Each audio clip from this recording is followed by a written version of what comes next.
Okay, all right. Good evening and welcome to FSM1 webinar on the topic today, which is building a diversified portfolio with Sharia investment. My name is Mark and I'm a client investment specialist from FSM1 Johor Bahru office. First of all, I would like to thank all the participants who registered and joined this evening webinar. We have invited the head of investment service from Principal Asset Management Berhad to present on today's topic. So we hope this will be a benefit to all of you. During the webinar, feel free to drop your questions at the Q&A tab to let our speaker address your questions. Those who are joined to watch from Facebook as well, you may leave your questions at the comment box and we'll try to address those questions. Okay, so with that, allow me to introduce our speaker, Mr. Woo Mun Thye, Head of Investment Service, Principal Asset Management Berhad. So Mr. Woo joined Principal Asset Management as a Head of Investment Services in June 2018. He was previously the Head of Investment Management and Product and Private Banking. Mr. Woo with him is 28 years of experience in the financial industry. Since year 2000, he was served as a portfolio manager for both international and domestic equities. So before that, Mr. Woo was an investment analyst, having worked with several global investment banks. So without further ado, let me welcome Mr. Woo. Mr. Woo, the floor is yours. Mr. Yu, I think you have to unmute.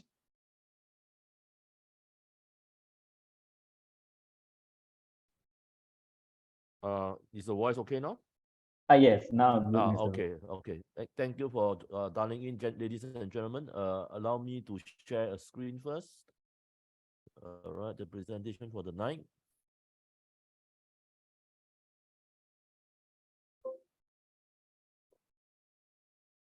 Okay, is it there now? Yeah, is there? Maybe you can make it okay, there you are. Screen. Right. Yeah. It didn't go through just now. Yeah. Good. Hi, good evening, everyone. Thank you, FSM1, for inviting Principal to give such a talk today. It has been always a very good working relationship with SS1. I think I've done it quite a lot for the last few years, and I think it will continue to be so. Now, ladies and gentlemen, we cut to the chase. We talk about what we think of the direction of investment and what are the potential products available to diversify your overall exposure within a reasonable risk appetite. And I'm sure at this juncture, everybody is very well aware of the fact that market is volatile. It's a continuation of last year, but the elements that contribute to the volatility now is slightly different compared to last year. All right. But what we conclude is there are opportunities to make money this year, while last year the opportunity to make money is actually very, very minimal. And actually market is only one direction, most of the time down. At least I think so far there's some volatility we have seen, but we generally believe that the market will come back, and I think stability will come in once certain things are further clarified. For example, the way Federal Reserve in US is managing their interest rate policy. All right. Now let's go start from here. Now this is a roadmap that we look at from last year and what we think will happen for this year. And for asset allocation, we generally believe that income should be a larger part of your investment rather than growth. Previously, people always have growth 60 and income 40, the normal balance fund. But we think at this juncture, you'll be at least good to be at least 50-50. All right. Why? This year, even though we think there's opportunity to make money, but we believe there will be continued volatility. And this time round, the volatility will come from bad economic data out of US and Europe. Everybody expects US and Europe to slip into a recession, albeit a mild one. But US and Europe together is more than 60% of the world's GDP.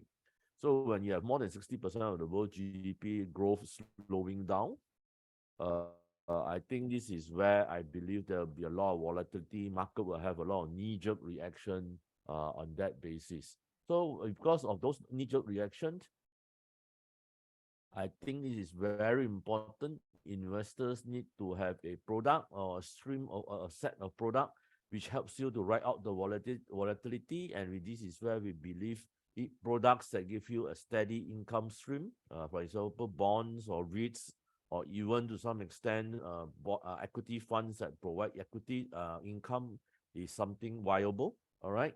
But then we still need to grow your investment, and there is growth because in Asia we have growth because last year most of Asia reopened, right? And then China reopened end of last year, and generally growth in Asia is generally intact going this year and into next year. Now this year would means you see a divide in terms of growth.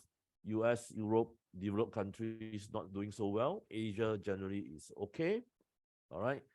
Then the next one is policy. Interest rates may be cut in US and Europe because the growth, they may go into a recession. They may need to cut interest rate of that. But in Asia, generally, we have not raised interest rates so much. We have growth. We're going to maintain our interest rates. All right. So you have a few divides here, right? But we believe all these will bring about different opportunities. And generally, we believe that the US Federal Reserve interest rate policy will peak at about 5.25. And we think that will happen when the May meeting come about. Now, previously, there were expectations that they may go above 5.25, 5.5, or even as high as 6. And that was prior to the mini banking issues that they face among the small banks, Signature Bank and Silicon Valley Bank. All right.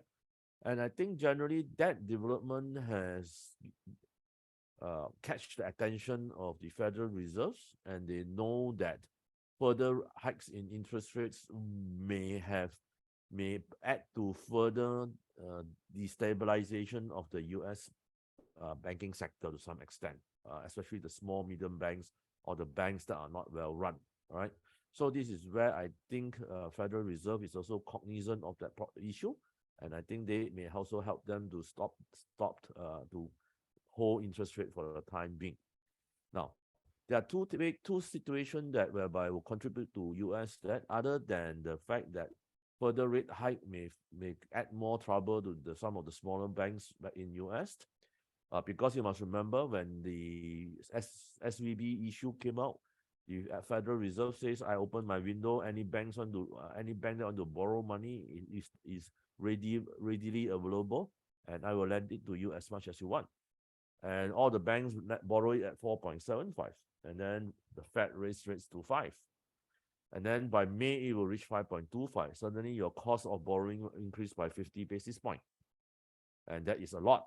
If you are small banks and you just thought that you want to borrow some money just in case as insurance, people come and withdraw, you are able to meet that commitment. You generally don't have much issue, all right?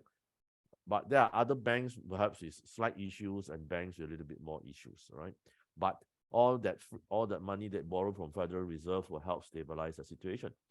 But if the cost of that borrowing go up, then it became a burden to these small, medium banks, all right? So you may move from a bank with some problem into a bank with more clearer issues. So I think this is one thing that the Federal Reserve need to be careful of. Next is inflation. I know inflation in US continue to be sticky, but the trend of going down year on year slowly continues, and we think that based on our projection, it should end the year in the range of 3 to 4%, which I think is a palatable situation. Now, there's something that also has happened this end of last year and this year. Last year, you remember when the Federal Reserve is aggressive, raised interest by 75 basis points each time, the market dropped to a new low. But when they increased the interest rate by 50 basis points December last year, the bond market actually rallied across the world.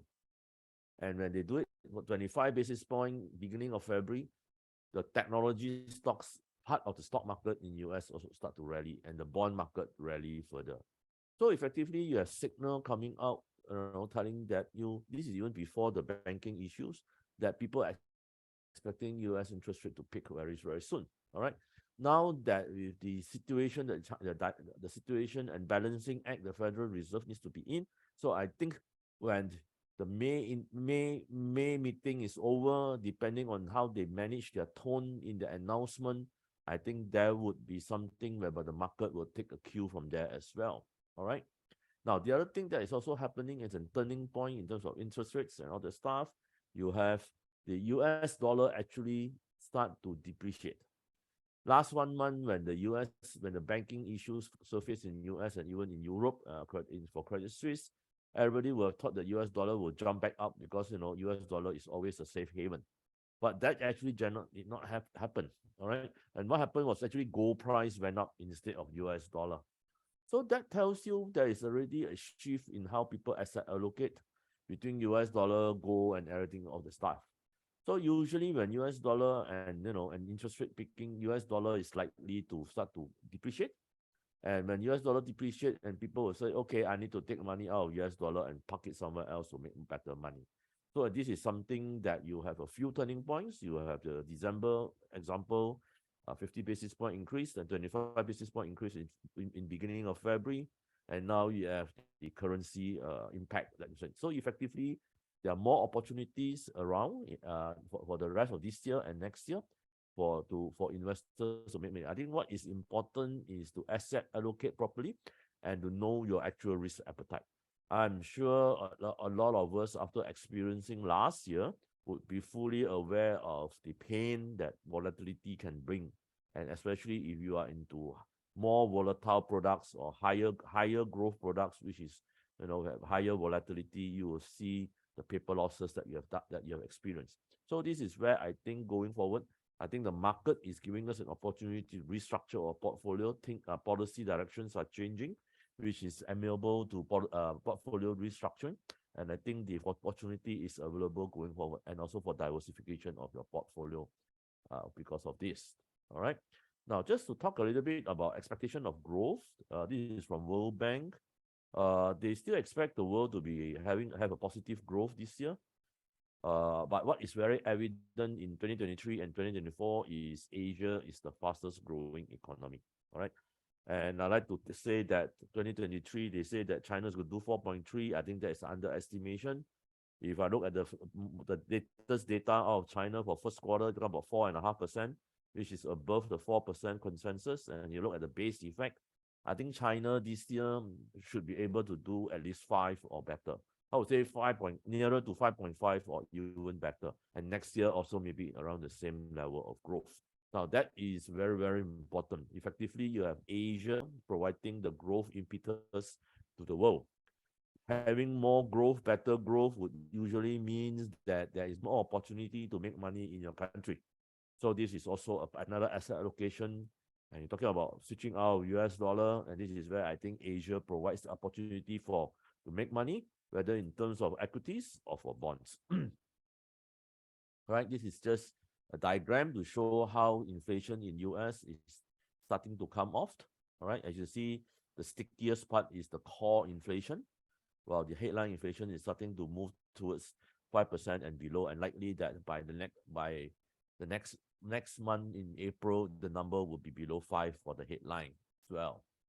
And this is actually the guideline.com and futures market plot, and the futures market expectation of interest rate in US. And next is actually a chart stating when US dollar weaken or US dollar strengthen, what will the emerging market assets performance will be. So the negative relationship is very, very strong. And effectively, when US dollar start to weaken, money flows out of US dollar assets and go into the rest of the world looking for better returns. Next, we cannot neglect China. It just came out of their aggressive lockdown, and you see that even the very accommodative lending, they are by somewhere end of last year, the demand for loans by corporates have recovered substantially. And you look at the relationship between that and how the CSI 300 has behaved, I think in fact it's pointing to the fact that China is there is room to make money in China, but you just need to be careful of the type of level of risk that you're going to take for China, given the fact that the political risks and the situation that they face internally and externally as well. All right. Now, generally, we like Asia, all right, because inflation is not much of a problem, not that much of a problem. We have stronger growth. Interest rate didn't go up a lot, so our economic growth is not less damaged. So generally, we think Asia is a better position, and Asia is just not because of China. You have seen India having good numbers. You have seen ASEAN and even Malaysia having very good numbers lately, especially in terms of exports. And that also tell you eventually the dynamism of Asia and the diversification that one can get within Asia is quite impressive. All right. Now, let's talk a little bit about how bonds are, because this will fit into our thinking of just now, whereby income comes first. You look at the chart, let's say from the late 80s onward, every time the 10-year bond yield peaks, bond prices rally anything from 17% over the next 24 months. All right. So that is a slow, that's a very nice, steady return and a nice anchor to your overall portfolio. And this is also a situation whereby the negative relationship between bonds and equities will give you that diversification as well as to to mitigate risk that you have taken on holding equities, because of the equities generally have higher volatility. All right. Now, the other impact that I think is developing in the world, which is not well discussed, why that is positive for bonds, is that this is actually for Malaysia, but this is also true for a lot of countries around the world and in Asia.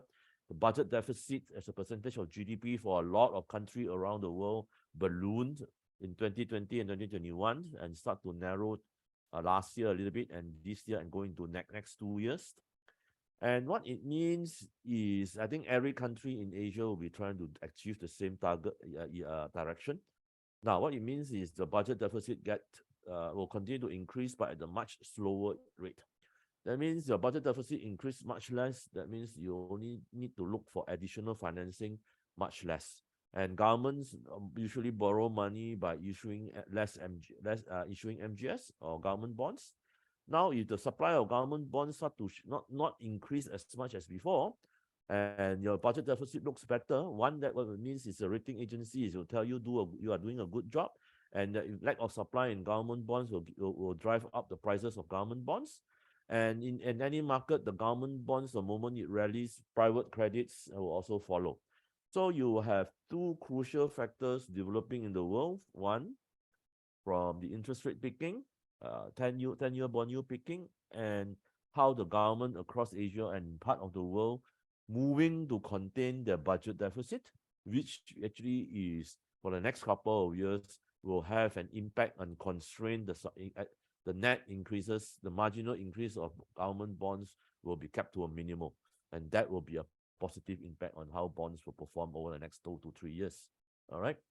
We want to talk about China a little bit. There have been a lot of things. They talk about a lot. March just came out. They say they're going to do 5% growth. I think 5% is just to it's not a hard line. I think they expect better than 5, and I think it's definitely doable. They also talk about creating more jobs. There was even the statistics which say they want to create 12 million jobs, and this is for the first time China ever have a hard number for how many jobs that they want to create. And this is actually in response to the last 3 years whereby they have very aggressive lockdown. The Chinese economy actually hardly grew. Chinese corporates hardly hire anybody. So effectively, there's a high level of unemployment among the youth in China. And this is where I think this is a problem and issue whereby China is trying to solve. And that's why they need to reopen quickly, create jobs, things to go back to normal, so that the young people in China can go back and try to get a job. The moment you get a job, you're willing to spend money, and it'll be a flow within the Chinese economy. It provide a positive dynamics. All right. I think in April there is going to be another very soon. Very soon there will be another meeting. All right. But I think there will be no new addition to what they're going to say. Just strengthen of what they want to do. All right. Just a quick highlight on how the Chinese economy have been. Uh, after Shanghai reopens, everything jump back up, but then it start to come back down. All the PMIs. That's because you have a rolling lockdown. Nobody is willing to do any additional business. There's no growth to your business. There's loss of confidence. If that is the case, then the PMIs can hardly grow. Then end of last year, they reopen, everything jump back up, and you notice that the services index continue to be strong, while recently the manufacturing have started to come off a little bit, consolidate. Well, this is a reflection of the current environment and also how the economic structure is. Structurally, the Chinese economy services is already a larger part of the economy, more than 50%. So your services industry continue to be strong is only logical. And the fact that now you are reopening, everybody going to do something, go for a holiday, go to restaurants to eat, they're more and more engaging, and people will be asking for more services, and this will be also a underlying impact on how the services PMI is happening in China as well. Now, let's talk a little bit about why they talk about job creation in China. You look at the red line on the chart on the left, unemployment rate now is very high in China, although the official rate now is talking about almost 20%, because China every year have anything from 7 to 9 million fresh graduates coming out. That means in 2020 there's 7 to 9 million, 2021 there's 7 to 9 million, and 2022 there's another 7 to 9 million. So you're talking about for the last 3 years, there's 21 to 27 million young people aging from 16 to 24 years old who came out to the job market. This group would include the O levels, A levels, diploma graduates, and university graduates. And statistics today, you read the news. This year, China will actually have a record number of graduates, 11 over million. So for the last 3 years, that 21 to 27 million young people, most of them hardly have a job. So they're all lying around. And suddenly this year, you have a record number of graduates. And next year, perhaps you'll go back to normal 7 to 9 million graduates again. So you're talking about almost 60 million young people coming out over the last 3 years and next 2 years. And you don't create jobs for them. You are talking about you're going to have very, very high unemployment and very, very significant loss in confidence in the economy and in the people. And this is why something the Chinese government is doing very, very hard and moving very, very fast to create jobs, reopen the economy, and regenerate a positive momentum within the Chinese economy. All right. Now let's talk about the Chinese reopening. Asia here in Malaysia, we already experienced it. We can tell you that they bring out a lot of things rebounded. And you look at the fact that this is household deposits in China, and the last 3 years, record deposits growth because hardly any Chinese people go out to spend money. All right. So you think of, what would be the impact in China for the next 24 months with this reopening? Because, for example, for Malaysia last year, the impact was very evident. When we reopened in April, May, people are a bit cautious. They did not go a lot, but they just come back out, go for dinner, maybe go for a drink. And by June, July, they look at the numbers stabilize. They go for chuti in Malaysia.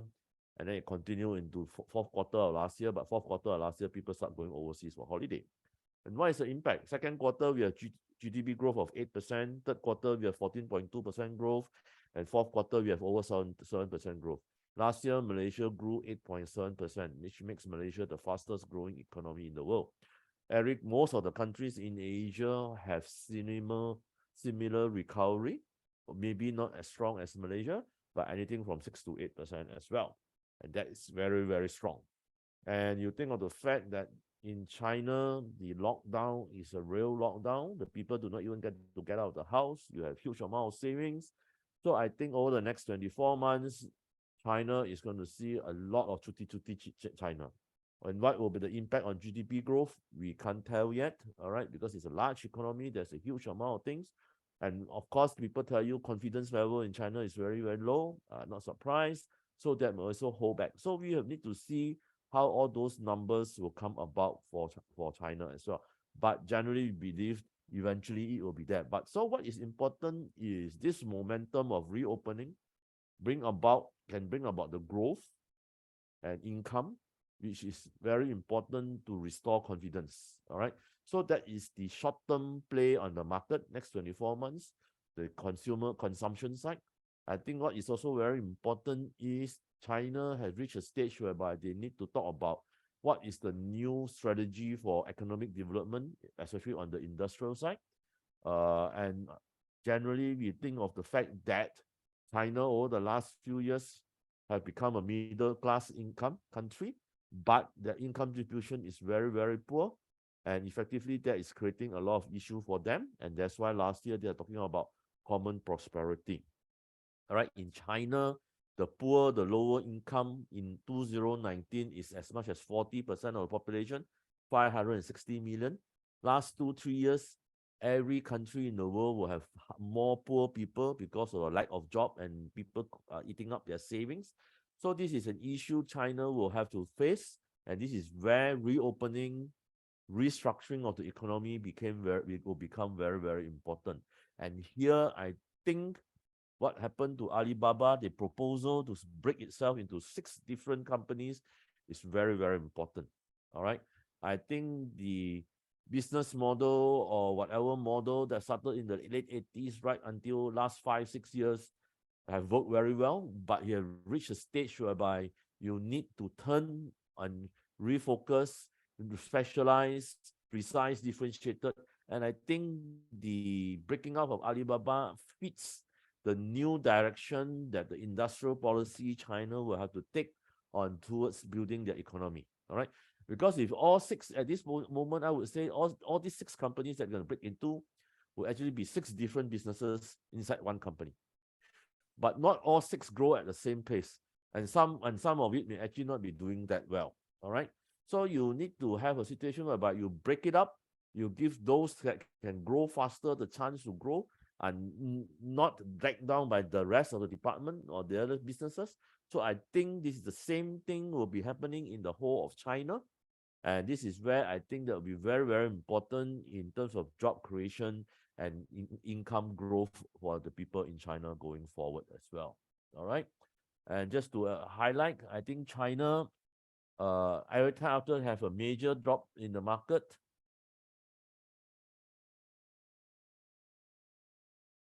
all right, every time after the market drop, it will come back after 4 months, 12 months, and 26 months. So there's generally, I believe, there will be a lot of opportunities still within the Chinese market to make money. All right, it's just that you need to be careful of the risk that you take in terms of your exposure to China. All right, and generally the developed market fund managers are still under weight China. Asian fund managers are only Asian fund managers are overweight China at this juncture. So there's still room on how China market can perform. All right. Now, I'd like to talk a little bit about why Asia is very important, why ASEAN is important in the Asian story. All right. I think this is very important. Last year, even though the market was very bad, there are actually 2 regions in the world that perform and have positive return. One is the ASEAN market and 2 is India. And how did that happen? Well, last year, especially by the time it's middle of the year, the volatility in China and Hong Kong is so high. A lot of the fund managers who have underweight their exposure to China, and the money that they have underweighted and taken out of China will have gone to the other parts of Asia, like India and ASEAN, which is not directly linked to the China volatility. And that's where I think the asset allocation have worked, and they have seen the good performance of ASEAN as well as India. All right. So I think ASEAN has also a very low correlation to the world index. So the lower volatility is something that very important. All right. And ASEAN over the next 5 to 10 years definitely will be a major recipient of all the FDIs that is going to come to Asia, because a lot of multinationals post 2018 trade war will say that they want to have a alternative China production base, but that is proceeding at a very low pace. But last 2 years, because of the supply chain disruption and geopolitical tension between China and US, a lot of people are accelerating the efforts to have China+1 or even China+2, manufacturing base. And I think ASEAN over the next 5 to 10 years will be the main beneficiary of all this diversification by various multinationals go forward. All right. And ASEAN will definitely be a major beneficiary with the reopening, with the tourism dollar coming back. All right.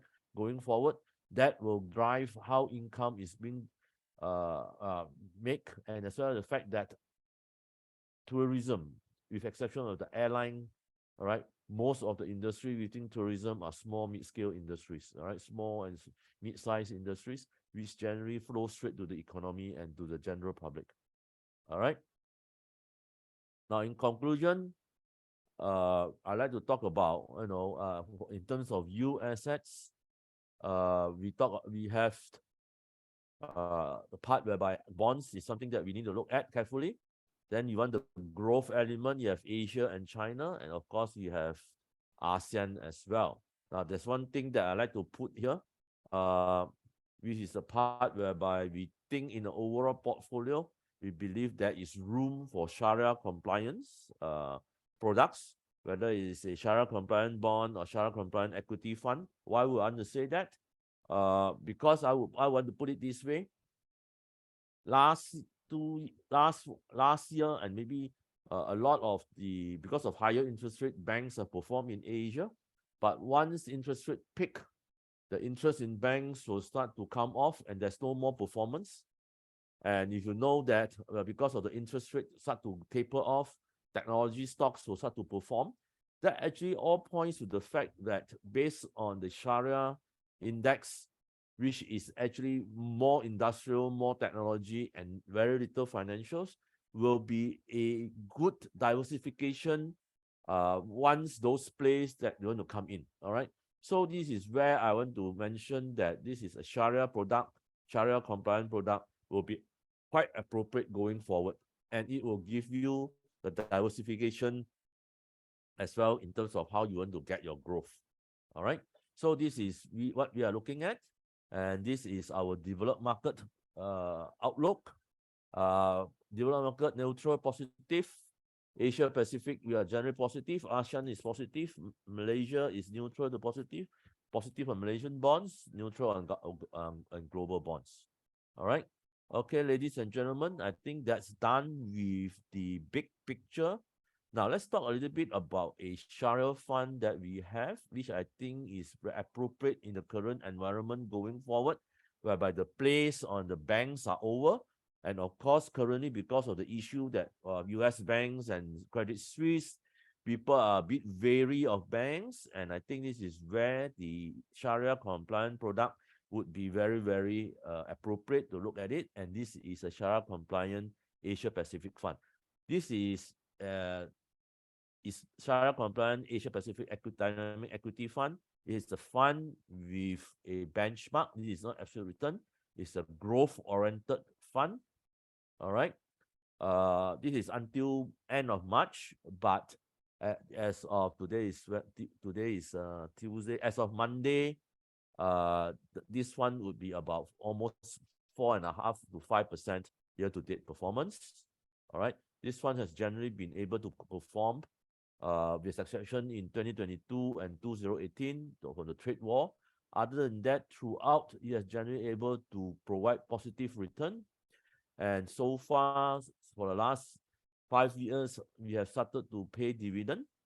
I know the yield is a bit low, but generally, as the fund further matures and reserves build up in the balance sheet, we think there is room to increase dividend payout. But I must stress, this is still a fund that is more focused on growth, all right, rather than outright dividend. But it is something that it has starting to have the ability to do so.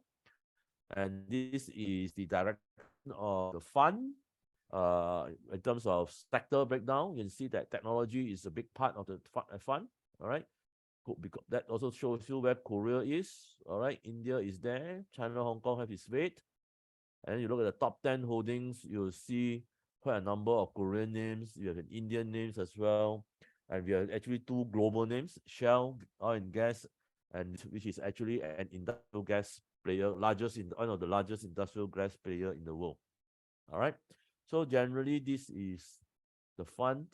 And this is short notes that I usually not make after talking to the fund managers every month. Actually, this is a summarized notes.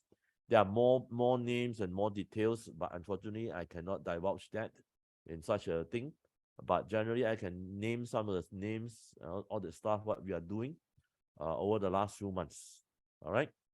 So you can see that, for example, in March, we are actually adding to Chow Tai Fook, which is a consumption play.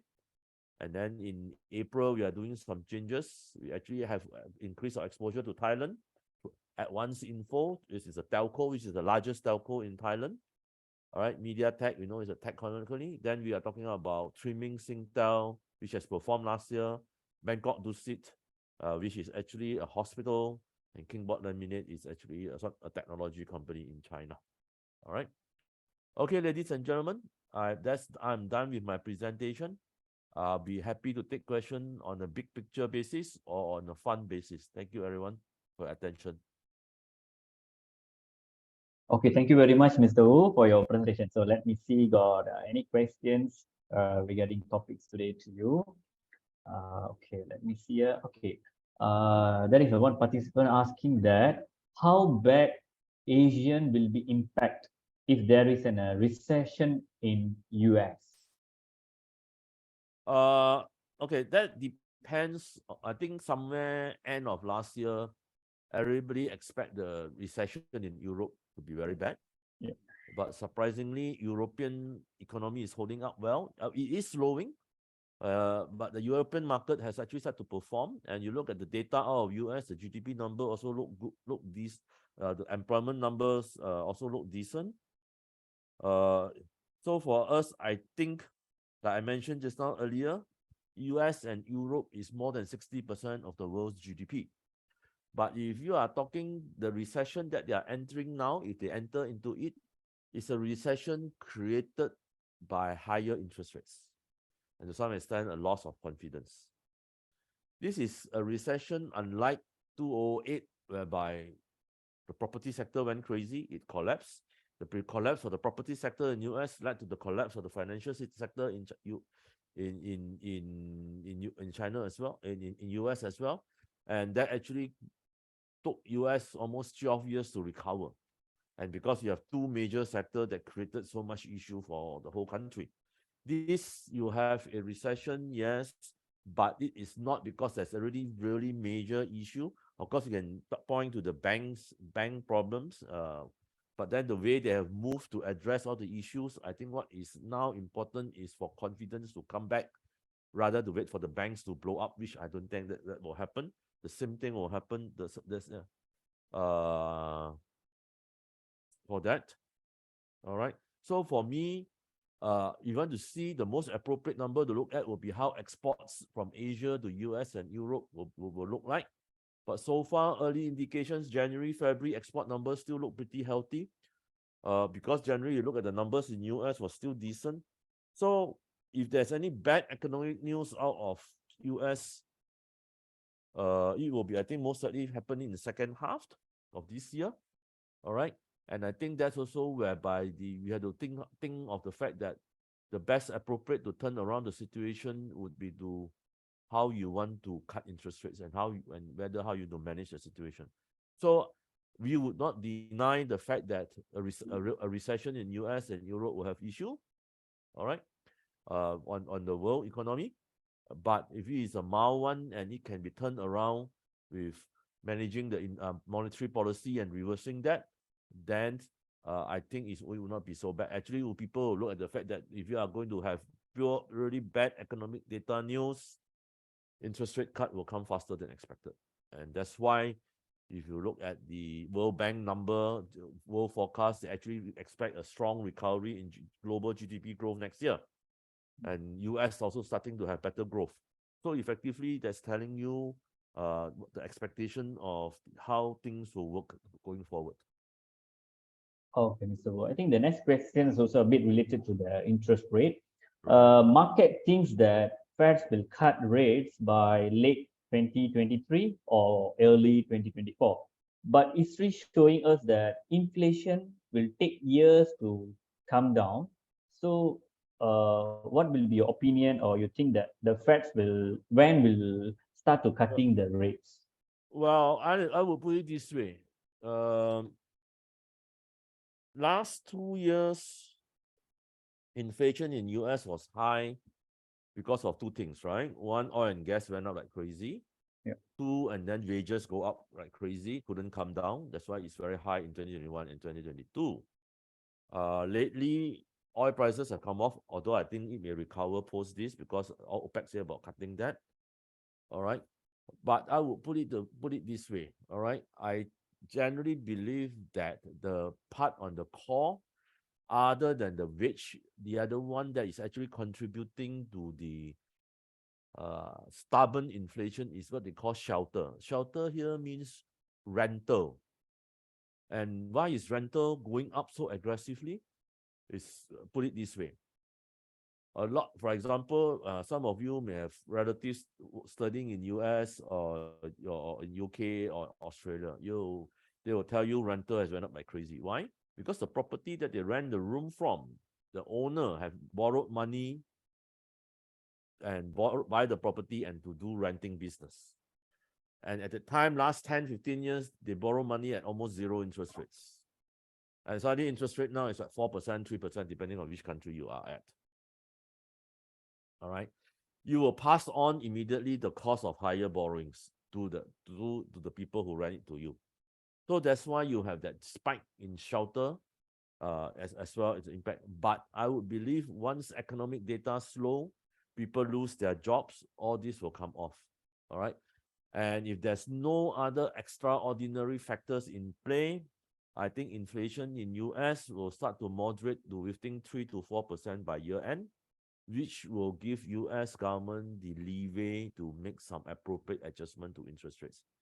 But I strongly accept the fact that argument that going forward it will be quite difficult to think of the US will have below 2% inflation. I think going forward it will be not unreasonable expect US inflation to be anything from 2 to 3.5% going forward. And I think that 3.5% is still a level generally acceptable.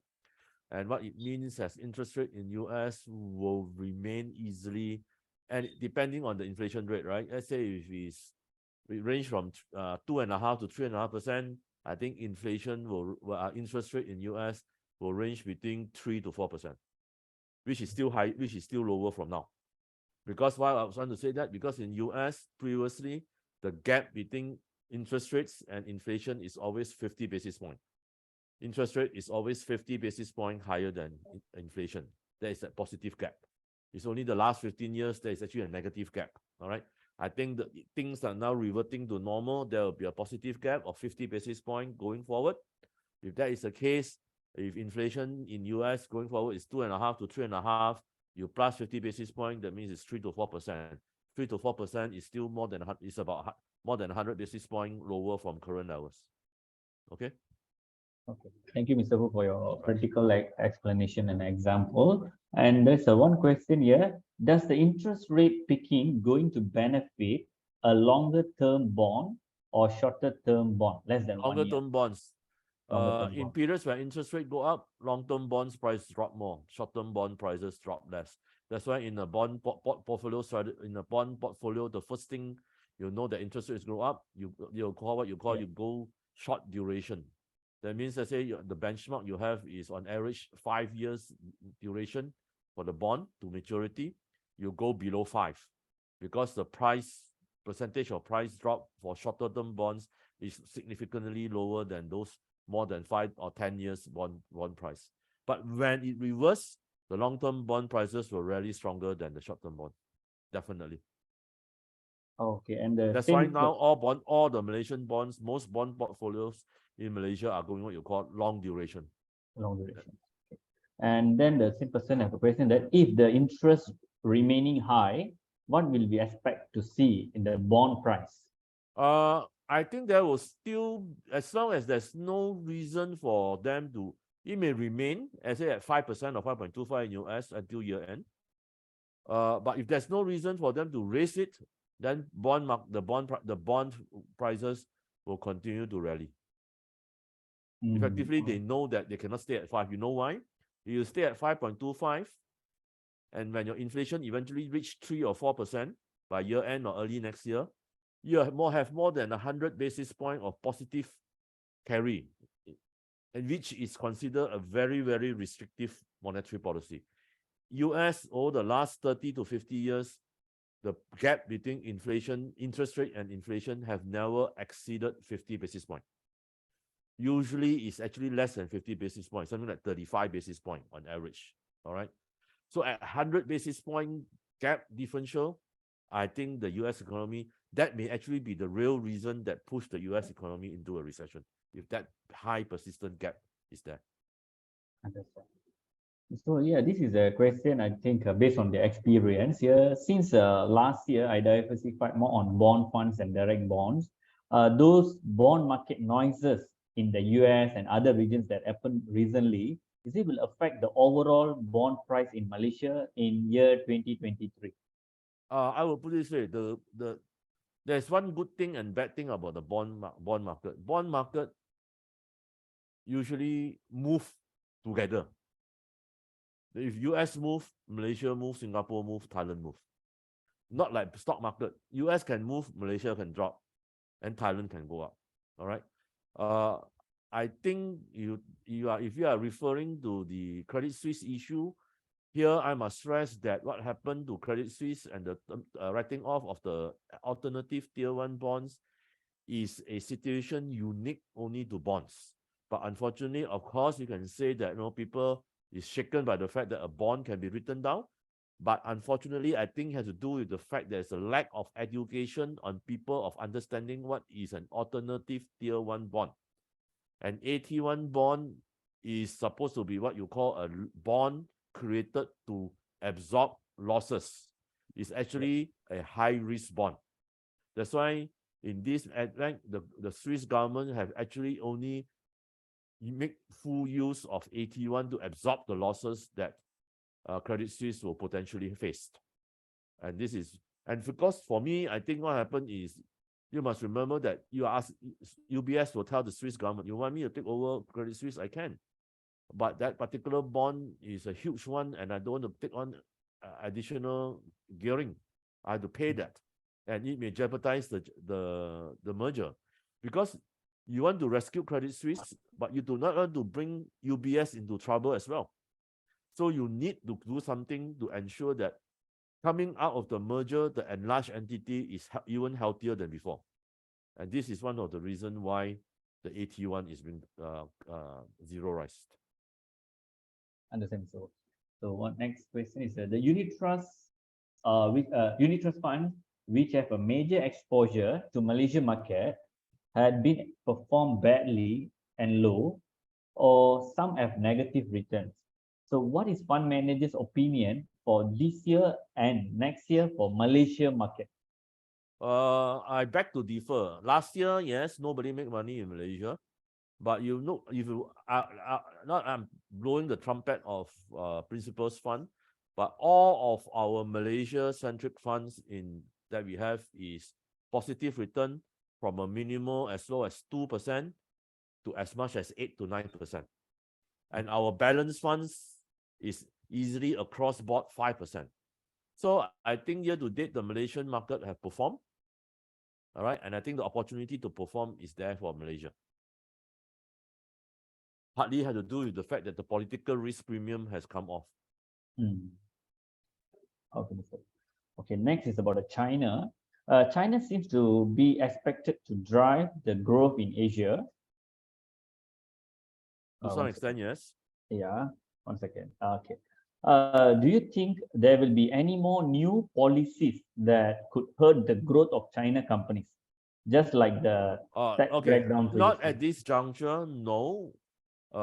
You must remember that what they did the last 2 years on the anti-monopoly laws, to tell the truth, the Western world actually try to have anti-monopoly laws, and actually all the anti-monopoly laws actually get diluted. And actually what China have implemented was almost the original form of the anti-monopoly law that US and Europe wants to implement. So I would not say what the Chinese government have done is drastic, but what I mentioned before, the Chinese economy has reached a stage whereby they need to recreate and rebrand itself. And this is not a time whereby you put hurdles in front of how your industry will change. You already put into place rules and regulations on how to manage all the monopolies and prevent the creation of monopolies. So the question now is to see your rules and regulation work or not. And if you work, then you find the further. Like what I think Tencent have been fined a few times last 2 years. So that is already telling you, I'm not going to put in new rules. I know what to do. You do this wrong, you cross the line, I fine you. Yeah. And that's the penalty. Got it, Mr. Okay, this will be the, I think, last question for tonight. How you rank the Asia Pacific country in terms of investment opportunities and potential growth?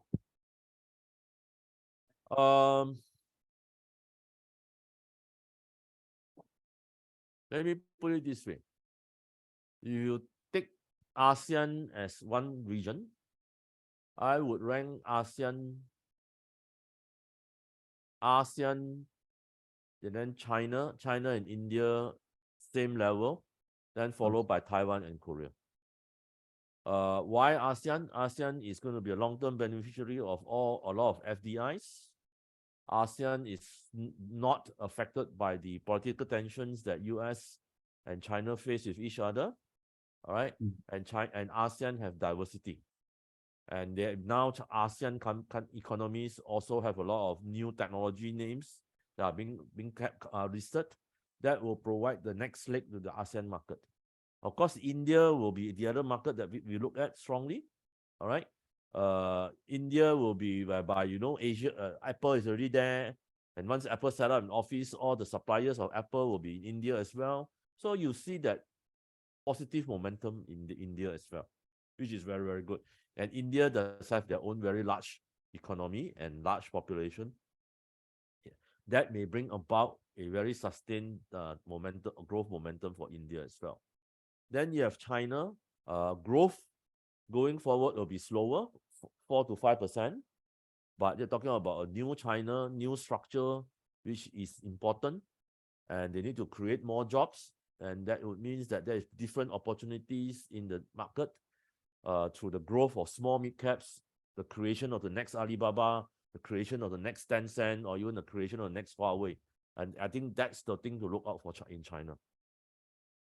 And then, of course, you have Taiwan and Korea, which is primarily technology-driven markets. Okay, understand, Mr. Wu. I think that's all the questions for tonight, and we come to the end of our section today. So thanks again, Mr. Wu, for helping address all our participants' doubts. Thank you very much.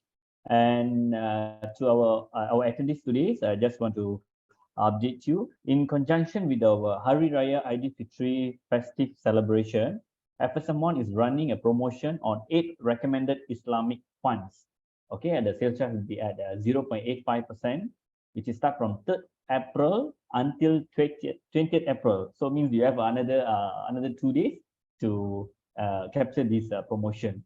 So that's all for today. So all participants, feel free to drop an email to my@fundsupama.com. Let's see if you guys have any other further question related to the topic today. So, and also there will be several upcoming webinars with the different topics that will be helpful for your investment decision. So you may visit our FSM1 website or mobile app to find out the event details, and you can register freely online. So again, ladies and gentlemen, we hope this session added value tools to your investment decisions and also investment journey. Thank you very much. Thank you, everyone. Thank you for inviting us. Have a good week ahead, everyone. Thank you very much. Thank you, Mr. Wu. And FSM1 wish all our Muslim clients Selamat Hari Raya Aidilfitri and happy holiday to all Malaysians. Thank you. Take care.